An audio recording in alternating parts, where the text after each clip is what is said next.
All right, so we're going to be talking about the flesh, which is called the flesh in the Old Testament. We're going to see these symbols in the Old Testament that represent the flesh.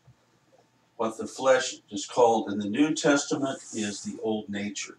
Sometimes it is directly called the flesh. So we have to get our definition down first, right? What this means, and the definition when it talks about the flesh in the Old Testament, literally it's just talking about meat. When it's talking about it in the New Testament, when Paul talks about it, he recognizes the symbol from the Old Testament and calls it the flesh, the old nature. So he talks a lot about it, and he makes it pretty clear that the old nature and the flesh are the same thing. He calls them the same. But we're going to go back and look at some Old Testament types so we can clearly see that this is what it is, and then it's the so what thing. We're going to go over so what.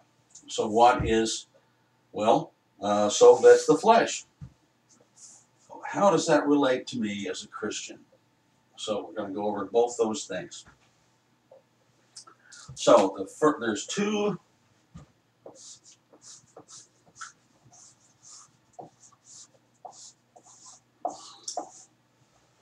big symbols in the Old Testament of the flesh: Egypt and Edom.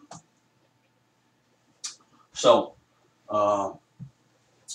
when they're not talking about after they leave Egypt, after the Israelites leave Egypt, there's not much interaction. Just in the last few books of the Bible is their interaction with Egypt. So when there's interaction with the flesh in the Old Testament, there's always got to be a symbol. So they break off this kind of relationship, or they're not talked about. So now we have Edom. You have Edom as that relationship. So Edom was a country that was founded by Esau. Now Esau was the first son of Abraham.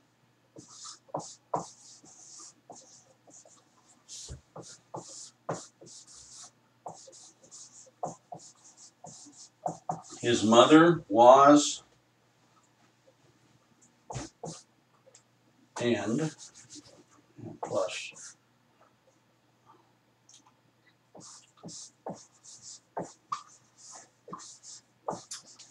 was Hagar, and she was a Egyptian slave.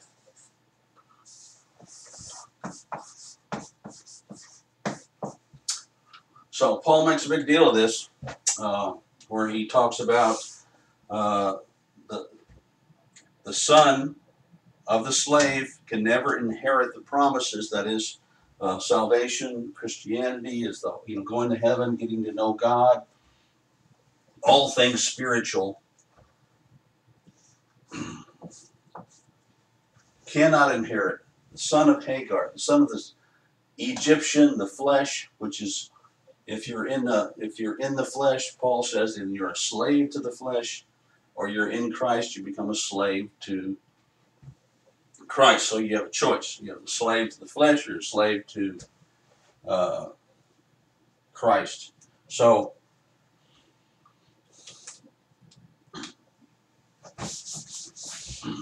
we have a connection of Edom and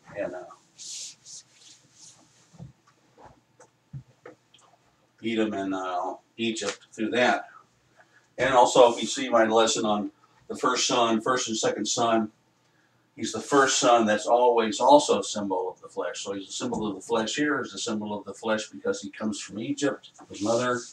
And later, his mother finds him a bride, and guess what? She's an Egyptian. So he marries back and becomes related in that way. So The only really important Edomite is in the New Testament, or the Old Testament, a really important one, is Herod, King Herod. Now, King Herod was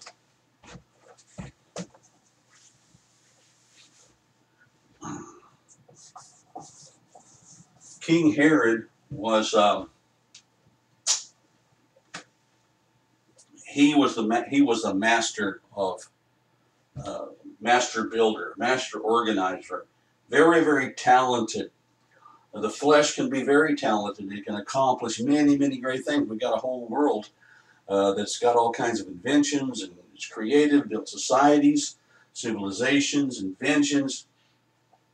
The flesh has got lots of talent, but it's only for the temporal. So Herod built all these cities, and then he also built the temple, the new temple, his accomplishments. He built a temporary temple, and he sat as the king of Judah. He was the king. Well, is the flesh supposed to rule over the temple, over God's people, over Palestine? No. So while Herod was going around with these physical manifestations of power, I'm very powerful. I'm in league with the Romans. I got their backing. I built the temple. He built all of these cities. He was a very, very impressive person in the flesh, physically, mentally, all of these things. He was very impressive. But at the same time, there was this carpenter hanging around, and he was not that impressive. He didn't have a bunch of credentials. Hadn't built a big, he hadn't built a bunch of cities, but he was creating something else. He was creating a temple. He was creating a temple of men and women. He was creating a church. So the physical, well, it was impressive. The spiritual, well, it didn't seem like much at the time. But one completely overpowered and overshadowed the other. And that's what we will be seeing. And so this is going to be the kind of the heart of the lesson is, where do you put your... You can do a lot of impressive things through the flesh, or you can do a lot of things through the Spirit, through Christ, that don't, on the surface, they're not that impressive. But you're building the kingdom of God, not only, you're building the kingdom of God, you're building the church of God, you're helping with that. So, we see this guy, he's usurping the throne. Herod's usurping, the physical is always trying to usurp the spiritual. So we're going to see another example of that. A really good example is David and Saul. He's also a symbol of the flesh. Saul is. What does it say about Saul? That he says that he was taller than anybody else. He was super impressive. He was like, if you're going to pick a king, you pick this guy, because he was the most a powerful guy, strong guy, good-looking guy. He was like the college quarterback. And you see, Saul reigned for 40 years. He never lost a battle. Like Herod. He was just very impressive until he got his head cut off. And then when he got his head cut off, all his children were killed. His inheritance was just cut off, like Herod's was. Boom. You don't see many Herodians around. You don't see the sons of Saul around. They were just cut off. Whereas David prospered, and the Messiah, the spiritual life, came through him. So what do we see about Saul is that he knew that he was to be in submission to David. God had told him, David's going to be the next king. I'm going to be second place in me and my line, so I'm going to destroy David. He sought out to destroy him. Unlike,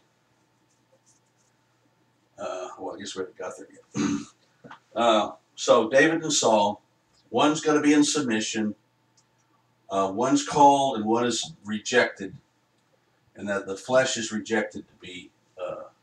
So this is the first king, the second king. The first is always rejected, representing the flesh. The second is always blessed. So we're going to follow this into Egypt with two other guys. Joseph, who represents Christ. Lots of stuff you find lots of stuff written that says Joseph is a type of Christ. And then you have Pharaoh.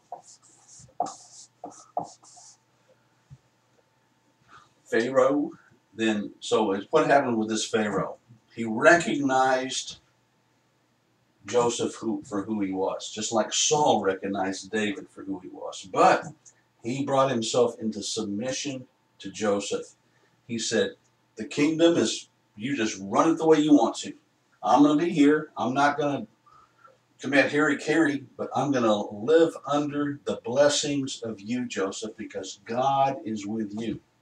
So he acknowledged that. Just that acknowledgement and putting himself in submission brought prosperity to Pharaoh and to all his people. So what happened under the rule of Joseph? It says that first the people gave him, they ran out of food because of the famine. First they gave him money.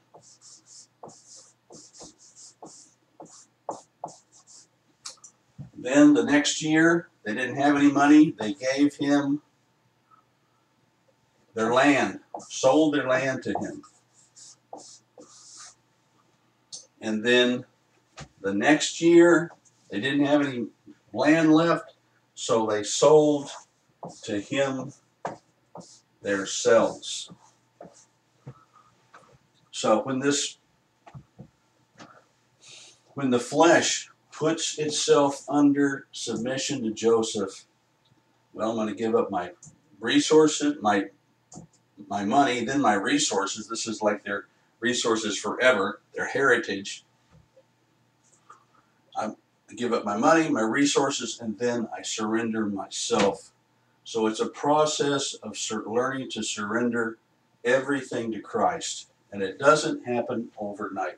No Christian comes into, they might say, saying I surrender all, but it takes a while to learn to do that. And it's just a process you got to go through of submission. And why do you have to have this submission? It's faith. You have to start building faith that, oh, I can trust God for my money. Oh, I can trust God for my substance, for everything. You know, I don't have whatever you want to call that. And then self. Finally, you just surrender when you surrender self, I just give it all up. I surrender all. People sing those songs, but man, this ain't easy to do.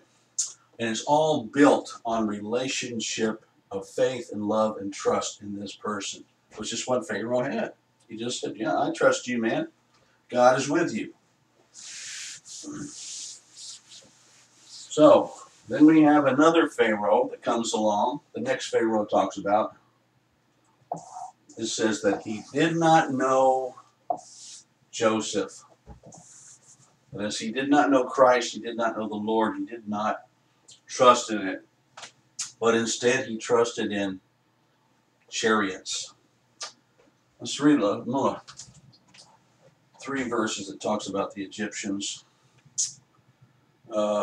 One says the Egyptians' horses are flesh. That they are not God, horses are flesh, and they are not spirit. Horses are always symbols of power, war machines, the big war machine, made you powerful. You could dominate everybody around you. It's like having a nuclear bomb. Saying, well, their nuclear bombs are flesh, but they're not spirit. They're powerful, but they're not spiritual. Another is the Egyptians, when children of Israel left, they said, we want to go back to the flesh pots of Egypt. And that's the only time it's talking about food, but it's delicacies that they missed of eating. But it's the only time it's ever used. They never said we want to go back to the flesh pots of any place. Flesh pots in Egypt, that's the only time, and it's several times they talk about that, but it's never considered with any other country. Then Ezekiel says, the Egyptians, your neighbors, are great in flesh. That's just a weird statement, isn't it? You're great in flesh. Because it's trying to relate them to flesh. Another one of the prophets said that Egypt is like a reed, that if you lean on it for support, if you're trying to support yourself with Egypt, the flesh, it'll break and it'll send slivers into your hand. So, in other words, it's not a strong support. It'll support you, it'll also injure you. So the Pharaoh that didn't know Joseph, so what did he try to do? He tried to control instead of submit. So what happened to him? God took away his money, right? Took away his land, destroyed the land with plagues, and then he took away his firstborn. All the firstborn of Egypt. Self, death, destruction, all of these things. God said, they're mine. I'm going to take them. Do you want to submit to me like the original Pharaoh did and just have all of your stuff blessed? The only things that were blessed are the stuff that were given. If you want to be blessed, just give everything to God, which is not an easy thing. Easier said than done, we shall say. But you see, if you don't want to be in submission, God will give it a smash. He'll just smash it up. That's what you want to trust in. God's got an answer for that. It'll all be destroyed. So we see the two Josephs. So,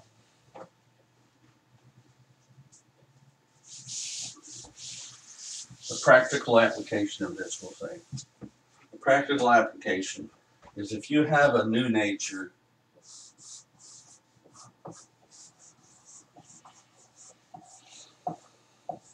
and you're born again,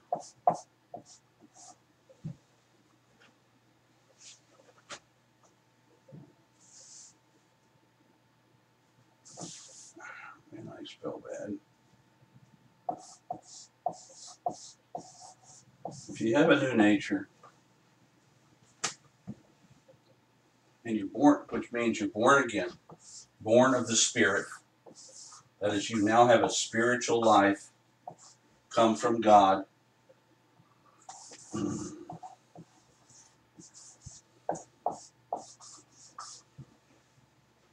If you're born again, you have a new nature. What do you do about your old nature? What is your goal? Is your goal to beat this guy up, suppress him, fight him? I mean, he's at war with you, and we see that the Pharaoh was at war with Moses and the children of Israel. He was out bent to kill him. Saul was at war with David. He wanted to kill him and destroy him. So you're having these attacks, well, through your thoughts and through circumstances in your life, and you want to go back. I'm going to rely on the flesh to get through this situation. This is what I'm comfortable with. This is what I'm used to. I can handle it. If you want to spend your life up here, either trying to fight this, a lot of people just try to fight their old nature, and others just And, you know, well-meaning Christians, they're trying to use their old nature to live a better life through willpower, through 12-step programs, through all kind of processes, through trying to learn biblical principles of doing this and not doing that. Well, that's all the flesh. So how do we nurture this and grow this? It is very simple. You have once you have a spiritual life, once you are born again, you just have to nurture that. It says we're supposed to be grounded and rooted in Him. In 1 Corinthians it says, as we behold His face, we are changed into His likeness. That as you spend time with in this life, you don't spend your time fighting this life. Like I said, David didn't try to fight Saul or kill Saul. He just tried to avoid him as much as possible. And every once in a while, he'd get a bunch of guys together and start chasing him around. But he didn't fight him. No. He spent his time building the kingdom. People started coming to him, just living there in the caves. Everyone came to him. It says first the disinfected came to him. People that, not disinfected, but people that had been cast out of society. So, first things that come to Christ is what? Your problems. Oh, I'm going to bring my problems to God. I'm going to bring my problems to Christ. And then you learn, well, now I can bring things that are my problems, everything. Everything I could bring to Him. And when everything was finally brought to David, King David, when everything was brought to him in submission, the last thing was Jerusalem.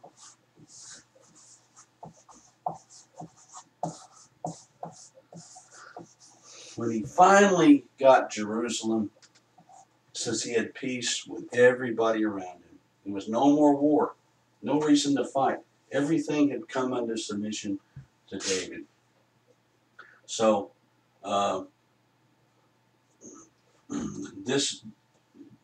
the Christianity is so very simple. You have to be born again. How do you get to be born again?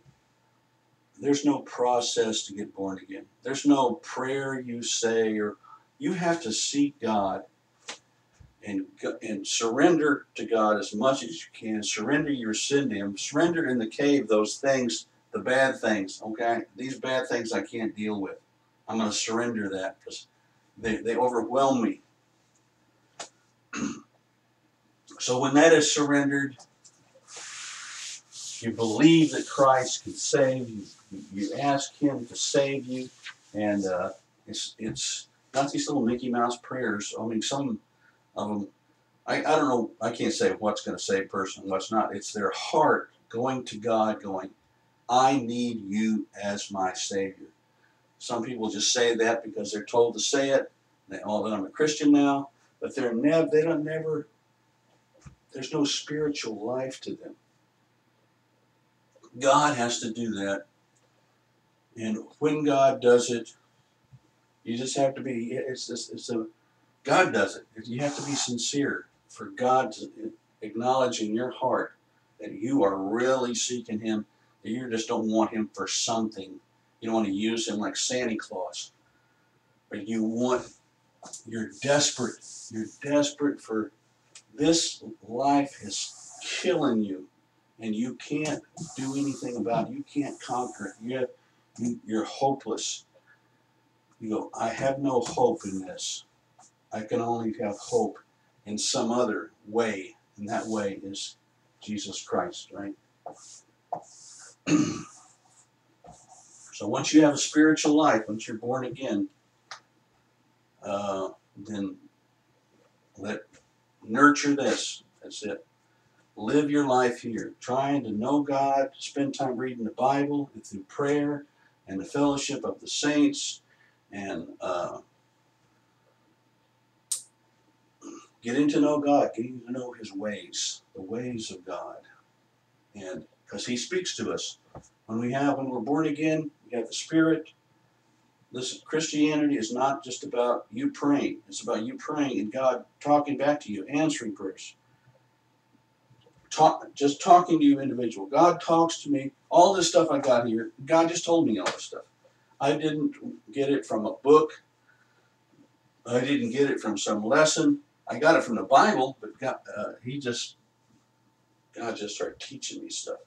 I go, man, I could never have thought of that. Couldn't have. So, I guess that's it. The flesh and the spirit.